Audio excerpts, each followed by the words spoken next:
Shalom. All praise to Yahweh, Bashem Yahshua, Bashem Harakakadash. Don't want to see other apostles going most on the world wall. And Shalom. To all the brothers doing the work of Syrian truth, pushing the word to the four corners. Shalom, Shalom.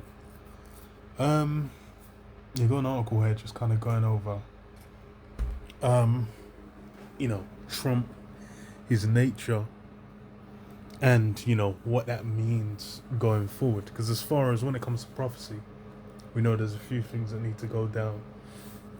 Key ones, World War III and that mark. And as far as for, dealing with Trump, he's got that pomp and that pride to push these things through. And, we have the example as well of this guy coming into the office. In his inauguration, he was surrounded by, the tech billionaires, Mark Zuckerberg, Jeff Bezos, Elon Musk. And then Elon Musk was, a central part of, pushing through policy early on. And you have, things like the big beautiful bill where you got the crypto, what's it called? Crypto fund, I believe, where it's the government's basically holding a bit of crypto.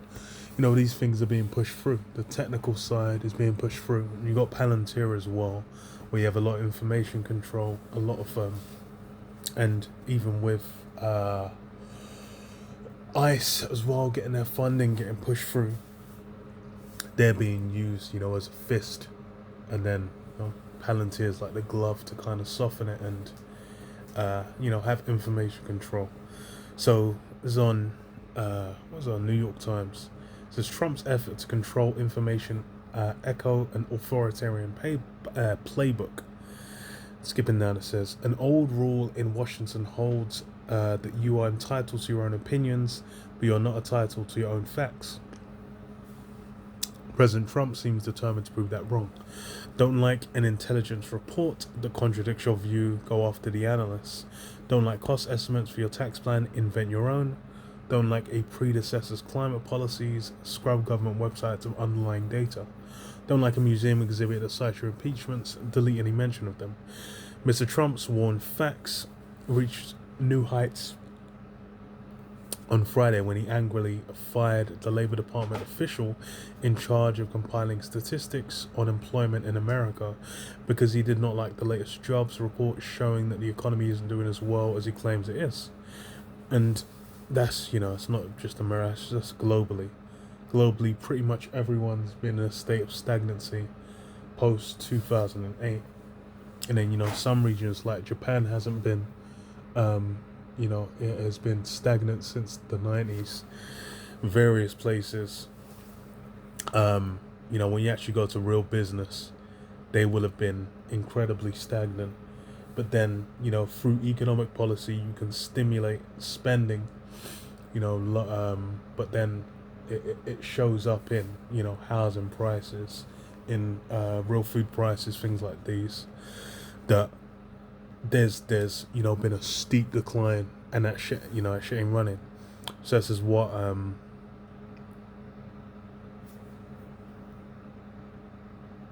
doing as well as he claims it is. Mr. Trump declared his numbers were phony. No, that her numbers were phony. His proof, it was my opinion. And the story told supposedly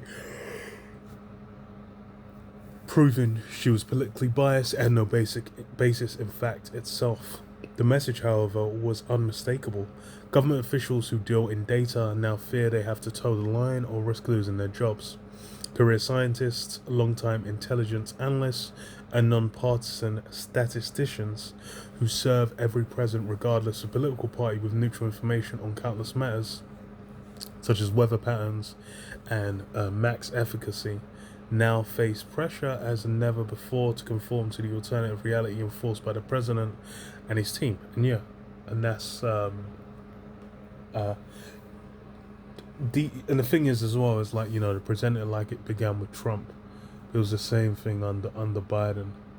When the max push was coming under Biden, everyone had to basically parrot the line on all social media, and Mark Zuckerberg came out and said that if they didn't comply with the line the government was putting out, if they weren't enforcing the rules along that line, then they would get in trouble. That came out after. So it's they're obviously centralizing on Trump, but then these are things that have been pushed further and further over time, and it's because you've had the what you call it, the resistance to to these ideas, and it's really through the internet, and really ultimately is this truth is his word is the main contender, the main issue they kind of want silenced. But then these the climate being built around Trump is it's for prophecy as well, because why he's the way he conducts himself is supremely prideful, and then even the economic policy, the geopolitical decision making that's done is geopolitical decision making that's done is all in kind of a line to fulfill that prophecy, and really built around Trump's ego, man, his huge ego, and it's alienating other people, it's even alienating people in the States. What was it say? Mr. Trump has never been especially wedded to facts, routinely making up his own numbers, repeating falsehoods and conspiracy theories, even after they are debunked, and denigrating the very concept of independent fact-checking. But his efforts since reclaiming the White House to make the rest of the government adopt his versions of the truth have gone further than his first term, and increasingly remind scholars of the ways authoritarian leaders in other countries have sought to control information. Democracy can't realistically exist without reliable epistemic infrastructure, said Michael Patrick Lynch, author of the recently published On Truth and Politics and a professor at the University of Connecticut. Anti-democratic authoritarian leaders know this. That's why they will seize every opportunity to control sources of information. As Bacon taught us, knowledge is power, but preventing or controlling access to knowledge is also power. And that's the thing as well, is even with ultimately it's been pushed through to the point where people don't particularly care about the truth of what things are happening for a while. The key is and really with the pandemic that kind of highlighted it. The key thing people want is safety, or the idea of safety, and things to continue as they are, man. They want to be able to reside within each sort of system, so they'll fold and bend and accept things so they can continue to have life as it is. Because what does it say? The British philosopher Francis Bacon published his meditations on truth and nature much more than 4 centuries before Mr. Trump arrived in Washington. History is filled with examples of leaders seeking to stifle unwelcome information.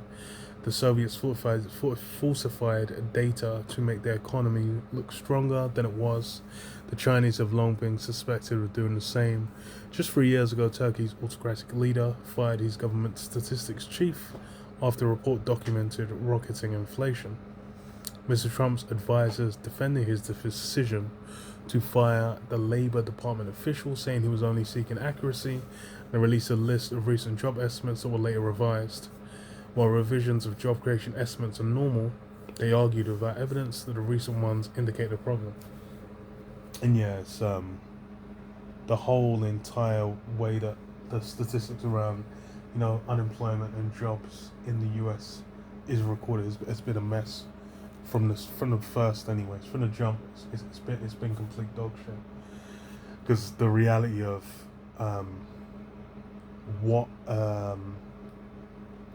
what counts as unemployed, the fact that as soon as you're off unemployment benefits, you no longer count as someone unemployed, is insane. And it counts, it can count single time jobs, certain contractual jobs and whatnot, where it's not a long term job, or working amount of hours where you're not able to sustain yourself. That counts as a job. So it's like someone could be working 6 hours, a week, and that's all they do, but then that counts as employed, which functionally that don't make no sense. That's useless statistics to that point. But then it's about, not job, unemployment's going down, the economy's booming, the stock market's up, this is up, blah blah blah's up, inflation's down, it's life's great. But yeah, that as far as like with Trump, he is, he's bringing a hammer, and that's kind of his approach. It's you don't play ball, then he's just like, okay, bang, you're out. Which then, like they said, makes everyone else play ball, and that's how these things are being pushed, and that's where you're gonna have things like the mark able to be pushed, CBDCs, and then as well, and that's the thing is, you've not thrown crisis into the mix.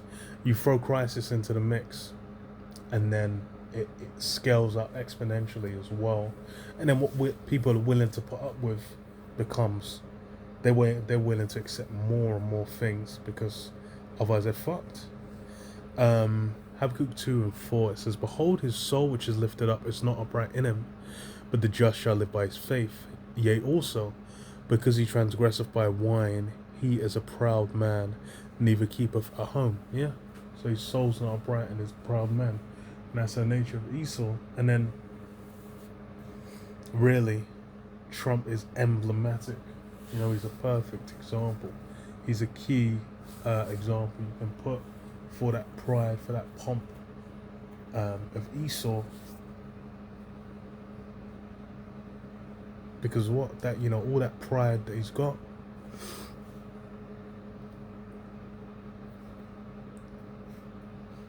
it's gonna be, to his demise. Like Isaiah 14, everyone's gonna,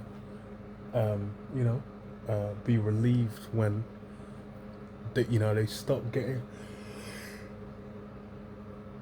battered by this man, and no one's gonna go to bat for him. No one's gonna fight for his corner.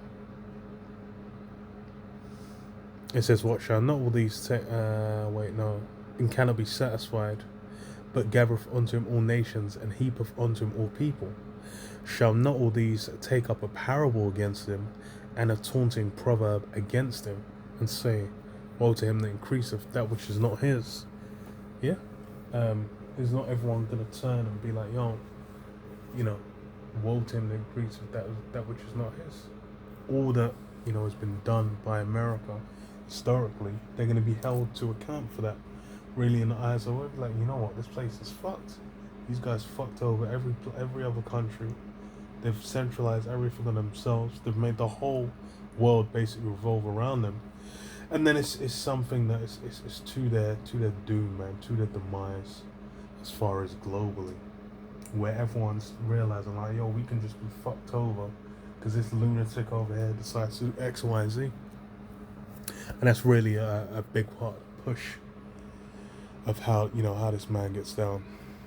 It says, "What shall not all these take up a parable against him, and a taunting proverb against him, and say, Woe unto him that increaseth that which is not his, and to him that ladeth himself with thick clay? Shall they not rise up suddenly that shall bite thee, and awake that shall vex thee, and thou shalt be for booties unto them?" Yeah, they're gonna flip. They're gonna realize like, yo, and that's the thing is Trump's really drawing attention to this system, this global system, and how it functions. The fact that America's at the core of it. And the fact that that everyone being reliant on America, it's fucked this place over, man. It's basically tied everyone down. Everyone's hung onto that ship, and the chief beneficiary really is America. That's what it's like. The Europe especially. It's like the pipelines from Russia. That's heavily impacted energy prices, and then. People like, whoa, fuck. You got them sanctions. Trump said he's gonna redouble the sanctions on Russia. And then India said, well, we're still gonna fuck with them. We're still gonna get our gas from them, man. Fuck America, basically. And that's like why you have the whole push with what's it called? With the hell is it called, man? The whole push with, the BRICS. Because why? It's essentially trying to disengage from the American system. Revelation 17:16, and the 10 horns which thou sawest upon the beast, these shall hate the whore, and shall make her desolate and naked, and shall eat her flesh, and burn her with fire. Yeah? So, the EU and NATO, these guys are going to flip and be like, you know what? We were fucking with these guys for a season. That's the thing, it's post-World War II, everyone was fucking, with America, because, they had the might. And those benefits to it. But why is that? For the Most High have put in their hearts to fulfill His will and to agree and give their kingdom unto the beast, unto the words of the Most High shall be fulfilled. Yeah? So they gave, their crowns over, they gave their rule over to America until the time, where Most High is going to rescind that. And then they're going to flip and shoot a missile them. And shoot missile to blood clot on America. Because why? The spirit of America has become evident, observable. No one's going to want to be down with them, man. Trump's the guy that's doing it, man. But yeah, I'll leave it there. Shalom.